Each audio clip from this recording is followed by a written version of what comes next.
Hi. Throwaway for obvious reasons. I'm a 32-year-old man and I own a small duplex. I live in the lower unit. The upper unit covers half my mortgage if I keep it rented. I'm not a slumlord or anything. If anything, I over-explain, overfix, and give people grace when they're late. I've been burned enough to know that chill on day 1 can become nightmare by month 3. So when Claire, 28F, walked up the front path with a neat folder, a pressed blouse, and a quiet, careful way of speaking, I thought I'd finally found the unicorn. She'd already filled out the application before the showing. Her references were solid. Employer verification checked out. She told me, "I just need a stable place, nothing fancy." I'm out early, home early, I'm boring in the best way. I laughed. Boring pays the rent. She smiled, small, controlled, like someone who'd practiced it in a mirror until it looked effortless. Not flirty, just precise. The first 6 months were textbook. She paid on the 27th every month for a due date of the 1st. Never a noise complaint. Packages stacked by her door were always gone within an hour. The only time I heard her through the ceiling was when the shower ran. The downstairs stays cool, so in winter the pipes tick and thrum a little. I'm used to that chorus. What I wasn't used to was how quiet a person could be. It made me aware of my noises. Microwave beeps, TV at 12, my footsteps when I got up to drink water. We had neighborly chats that were 2 minutes long and exactly 2 minutes long. Weather, parking, recycling. I knew she was female, 28, worked in marketing, drank herbal tea, didn't like scented trash bags, migraine triggers. That was about it. Then small things began to go. Not wrong exactly, just off. A spoon disappeared. No big. Then a fork.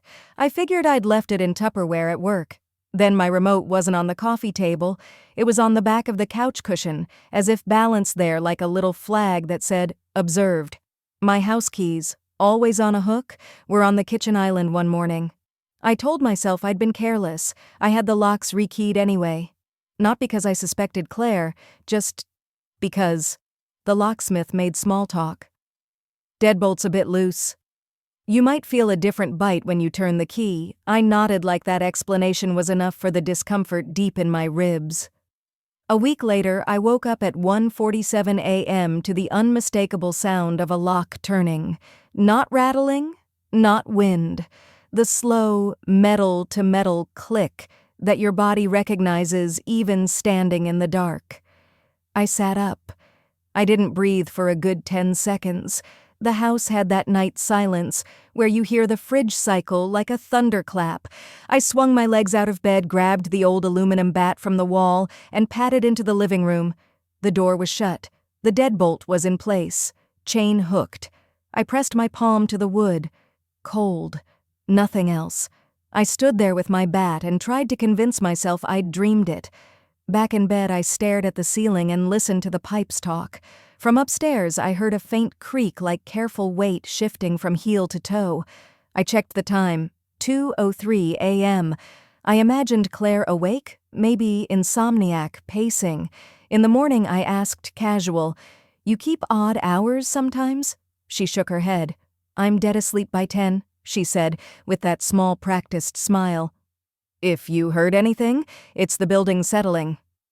The cold's been rough on older joists. I almost apologized.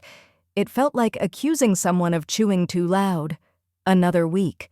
I woke again, this time 3:11 a.m., sure I'd heard my door chain rattle. When I checked, it was angled in a way that made no sense if it had just hung all night. You don't realize how quickly your brain starts drafting scenarios once it feels watched.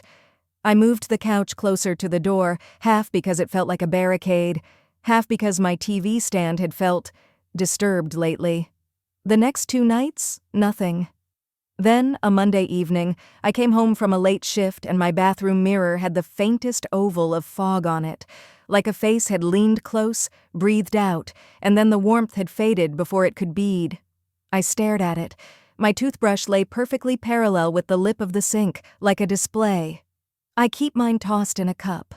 I lifted it. The bristles were damp. It could have been steam. The downstairs bathroom holds humidity like a greenhouse if the fan isn't on. I told myself that. I told myself 100 little things. I started locking my bedroom at night. It made me feel ridiculous and 10 years old. It also let me sleep. On Friday afternoon, I bumped into Claire on the front steps. She wore that neutral office casual and had her hair tied back with a plain black band. She carried a canvas tote that said, "Big Ideas, Small Team." "Hey," she said, "do you have a second? The upstairs vent in the living room makes a buzzing noise at night. Not loud, just insecty? Could be a loose cover." I said I'd check. Later, I forgot. Later than that, I pretended I hadn't forgotten, because I didn't want to have a reason to be in her space. Because the thought of my keys not where I left them was louder than any buzz inside metal ducts. I could keep listing the little things. A picture frame angled, the laundry basket 2 inches from where I left it, my phone brightness lower in the morning. None of those are crimes. None of them are proof. But they stack like thin plates until you've built a tower you can't ignore. And somewhere in that tower, I understood the feeling. The duplex was shared air, shared pipes, shared timbers, and something besides rent was traveling between the floors. I'm a 32M with decent upper body strength and a bat and a rational streak. I told myself this was stress. That's the last thought I remember before the night it stopped being small. Edit. Because people ask this in every landlord story. No, I didn't install cameras yet. The legalities in my state are strict about common areas versus private, and I didn't want to be that guy. Also, I was still telling myself I was being dramatic. 2 Tuesdays later, I left work at noon because a client canceled. I texted my boss. I texted a buddy about grabbing dinner later. When I pulled into the driveway, Claire, 28F, wasn't home. Her little blue hatchback spot was empty. That always made the house feel lighter. I was hungry. I was thinking about a sandwich. Inside, the downstairs had that slightly stale daytime smell. Dish soap, carpet, the faint mineral of old radiator heat. I dropped my backpack on the chair and turned toward the kitchen. There was a plate on the counter. White ceramic, my set. A grilled cheese sandwich cut on the diagonal, one triangle missing, the remaining triangle oozing orange at the seam. The cheese had a wet gloss. Steam fogged a circle in the overhead light like a halo. Everything stopped. My body did what animals do when a hawk passes over, freeze so hard it hurts. The clock on the oven said 12:18. The window over the sink was latched. The back door deadbolt was thrown. I didn't call out. I learned something about myself in that moment. I don't announce. I listen. There's a tiny rasp your house makes when someone moves anywhere inside it. If you've lived alone long enough, you know your sounds. The fridge hum has a personality, the neighbor's truck a schedule, your own breath a shape. What I heard then was the absence of those, like the house holding its breath with me. I stepped back to the hallway and reached for the bat leaning against the umbrella stand. The metal was cool and greasy from my hands. I checked the living room, then the bedroom. Closet, underbed, the bathroom. The shower curtain hung still. The cabinet under the sink was closed. I opened it because you have to. Bleach and toilet paper rolls and nothing else. Back in the living room, something was different. The floor vent by the wall, cast aluminum with a little scroll work, had one screw shiny and clean. I'd painted those screws with the trim last summer. They were dulled beige. This one was bright. I got down on my knees. The cover wobbled. The screw came out with 2 finger twists. The other 3 followed with barely a squeak. The metal lifted. Cold air pushed against my face with the dust smell of basements and attics, and places without sunlight. I put my phone light into the rectangle and saw a black nylon shape wedged just beyond the first elbow. Backing out the bag took awkward angling. It scraped and thumped like drums in my skull. I set it on the rug and unzipped it. Inside were photographs, a stack the thickness of my thumb. Not phone prints, matte 4x6, lab processed, the kind you get from a drugstore kiosk. The top photo was me. At my kitchen table, head down, fork in left hand, scrolling my phone with my right. The next was me asleep on my side, mouth half open. then me on the couch in my ratty gray hoodie, eyes glassed by TV light. My throat felt tight in the exact place a person's thumb and forefinger meet when they apply pressure. There were also post-it notes stuck to the backs of some photos. In a neat hand, 8:41 p.m., slow eater. Sleeps on right, moves to left 2:17. Keeps bat beside bed. That last note had a smiley face. The curve of the pen flattened out as if the writer pressed a bit too hard at the end. I called 911. I didn't pace. I didn't cry. I spoke too calmly and kept apologizing to the dispatcher for interrupting her with things like, "There is a sandwich on my counter, and the screw is shiny when the other ones aren't." She told me to step outside, wait for officers. They came fast. 2 uniforms, one older, one young enough to be surprised by nothing. They walked the downstairs in widening circles. "No forced entry," the older said. The younger peered into the duct, then shined his light and said, "This goes up, not down. Shared trunk through the wall cavity. Might be how sound travels." While they were in my unit, a car pulled into the driveway. Claire. She stepped out, blinking at the patrol car like she'd parked in front of a parade by accident. "Is something wrong?" The older cop asked. "Ma'am, can we come upstairs?" "We're investigating a possible trespass. You're the only other occupant. We need to make sure there's no shared access being used." She said yes immediately. No hesitation. If you've dealt with liars, you know the overcompensation. Too open, too talky. She was neither. She was appropriate. I stood on the sidewalk with the younger cop, flipping through photos like a bad deck of cards. Every single one in my house.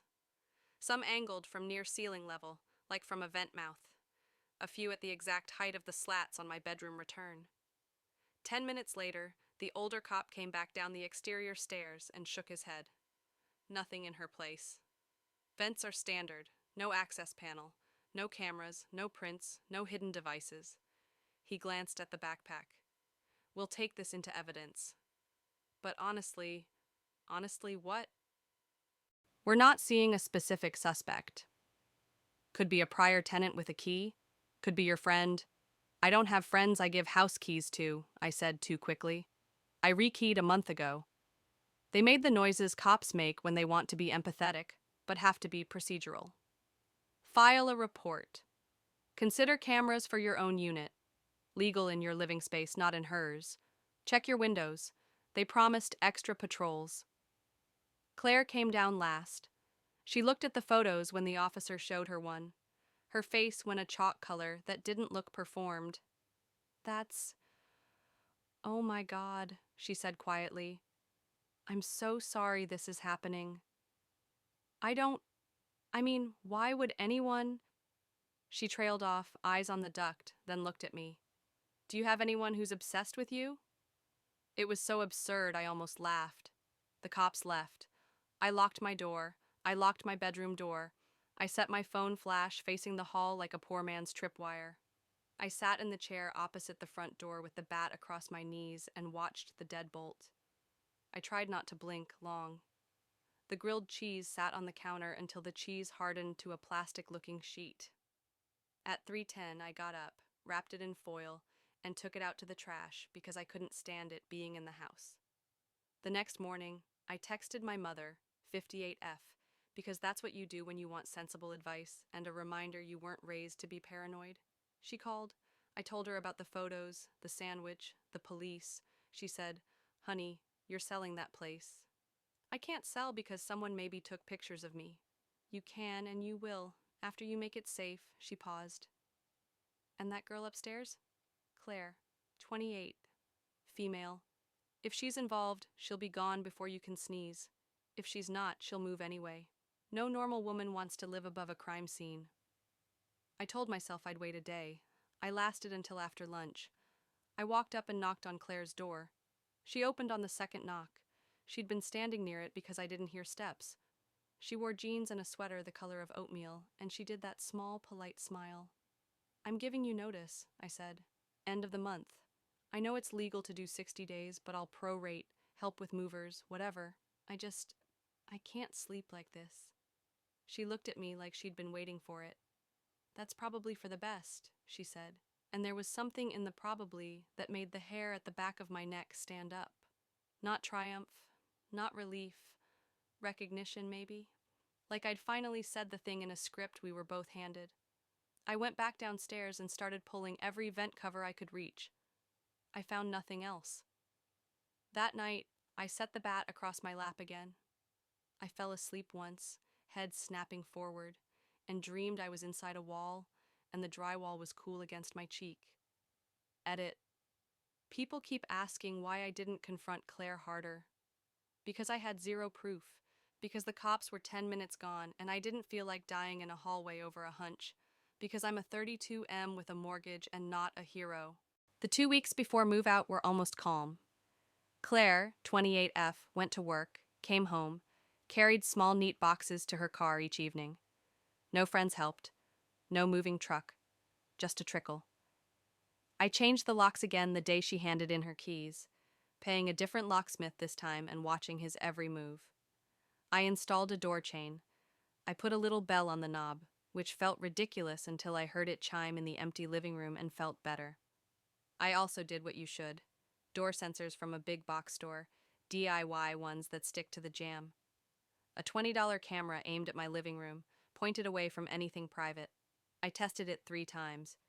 It pinged my phone when I opened the door. It recorded a 10-second clip of me coming in with takeout. It worked. The upstairs unit, after Claire left, was surgical.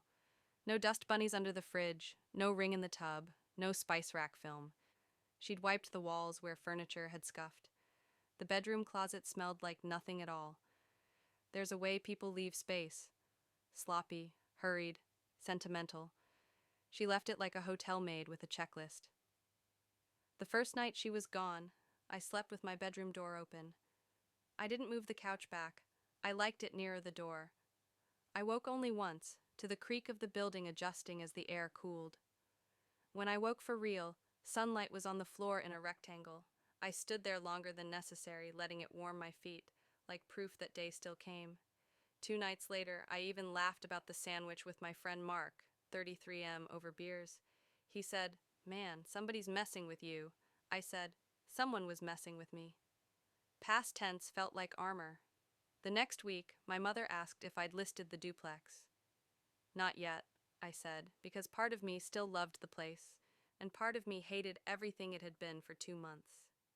The night it happened for the last time was a Thursday. I'd been up late doing invoices. At 1:41 a.m., I clicked the laptop shut and set it on the coffee table.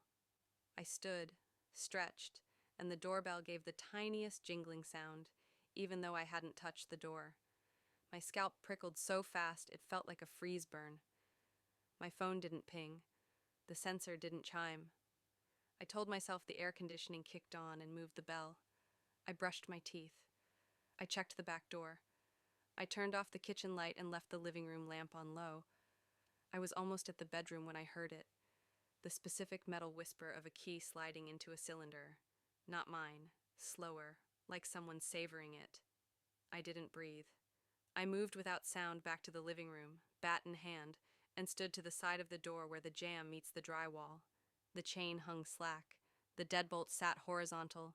The knob turned 2 millimeters, stopped against the lock, then turned all the way as the deadbolt eased back with a small, careful pressure. The bell barely chimed. The door eased open 3 inches, then 6, then just wide enough for a person to slide through sideways. He stepped in and shut the door behind him with the gentleness of someone who lives there. For a full heartbeat, my brain wouldn't name what I saw.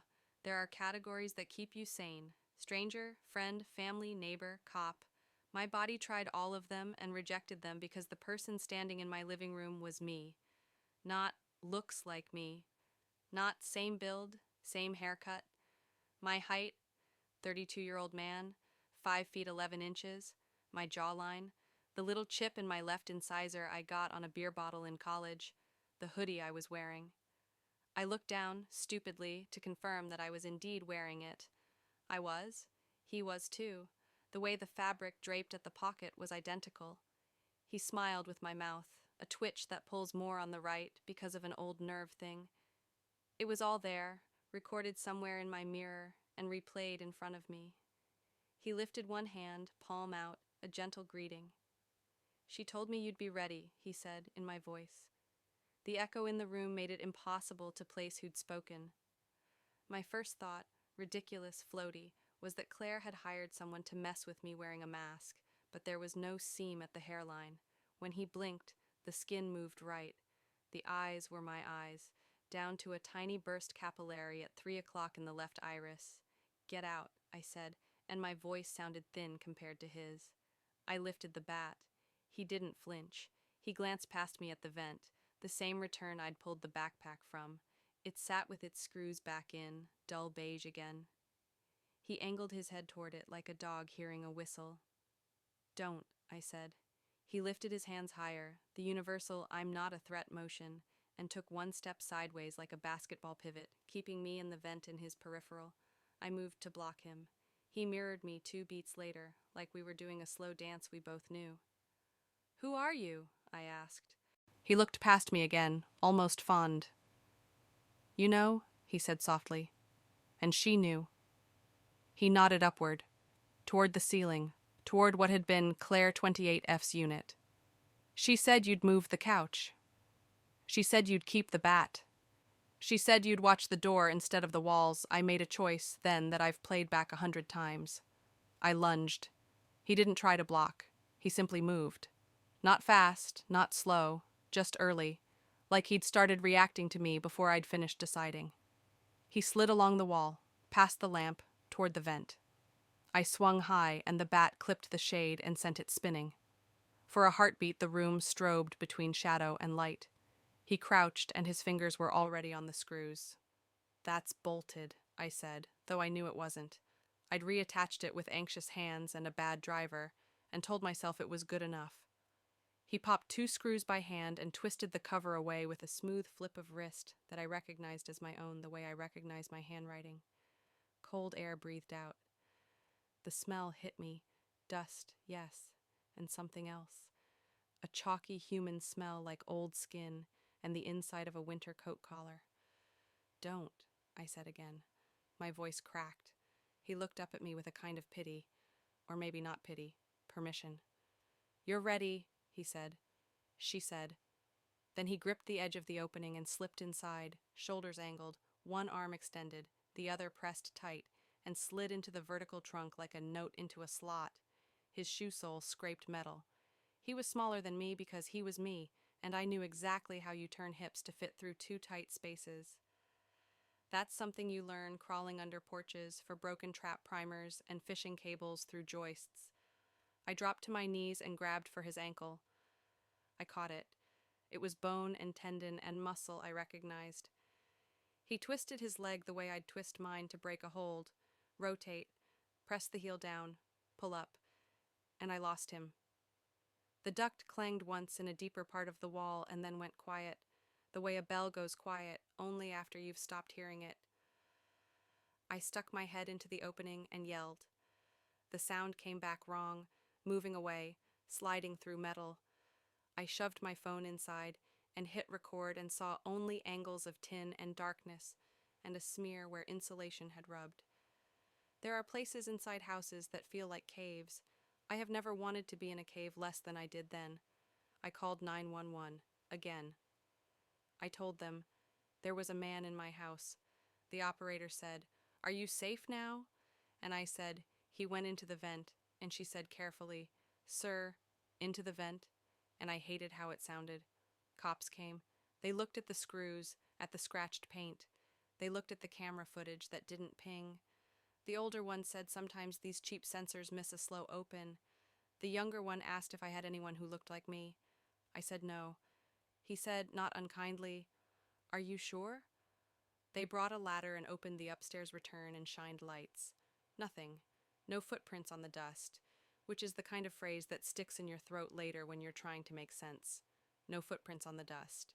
They checked the attic. Open rafters. No duct big enough for a person, which means you're wrong, or the world is. They took my statement and left with the same promises. I did not sleep. I sat on the floor with my back to the wall, equidistant from the door and the vent, and watched both until morning turned the room gray and then gold. When light came, it didn't make anything better. It just made everything visible. The next day, I changed the locks again. I bought better sensors. I called a duct cleaning company and asked them to scope the lines with a camera. They told me they could schedule me for Monday. I said, "There's a man in my ducts." And the woman said, "Sir?" And I said, "I'll take Monday." I tried calling Claire. The number on her application went straight to a generic voicemail. I sent a text that said, "Did you know someone had access to the vents?" Delivered, no reply. I emailed the work address on her pay stub. Bounce back, mailbox not found. I went upstairs and stood in the empty living room, listening. The vent covers were tight, the screws dull beige. The apartment smelled like pine sol and nothing else. I walked to where her couch had been and pressed my palm to the wall. Cool, no heartbeat, nothing but plaster and lath and void. If you came here for a punchline, I don't have one. If you came for a name, a mask, a gotcha, none. I have a sentence in my head that plays on loop. She told me you'd be ready. Ready for what? To see, to follow, to become? The sentence changes color depending on the light.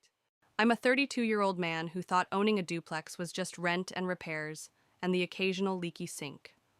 I didn't understand it was also shared air and shared sound, and the possibility that someone learns you by living above you, by breathing in time with your pipes, by cataloging your habits until they can step through your door like they've always been there. I didn't understand that Claire, 28F, was either a victim who left when danger bloomed or a herald who smiled politely and checked the vents for buzzing. I'm listing the place. If you're the kind of person who thinks about buying it, I don't know whether to warn you or ask if you'll let me know if the chain ever rings at 1:41 a.m. I've left the couch where it is. I still keep the bat near the door. I don't think it would help. Edit 1. Yes, I called the cleaning company again. They scoped what they could on Monday. The main trunks are too narrow for a person, per their tech. He said I must be mistaken about what I saw. He was kind when he said it. I tipped him anyway. Edit 2, for mods. Ages and genders. OP 32, M. Tenant Claire 28F. Friend Mark 33M. Mother 58F. I know these threads ask for clarity. This is as clear as I can make it. Edit 3. People are DMing me to say it sounds like a mask. Maybe. I hope so. I hope there's a receipt somewhere for a very expensive latex face that explains everything. I hope there's a list of my habits on a yellow pad in someone's kitchen drawer. I hope it was just a guy, because the other options feel worse.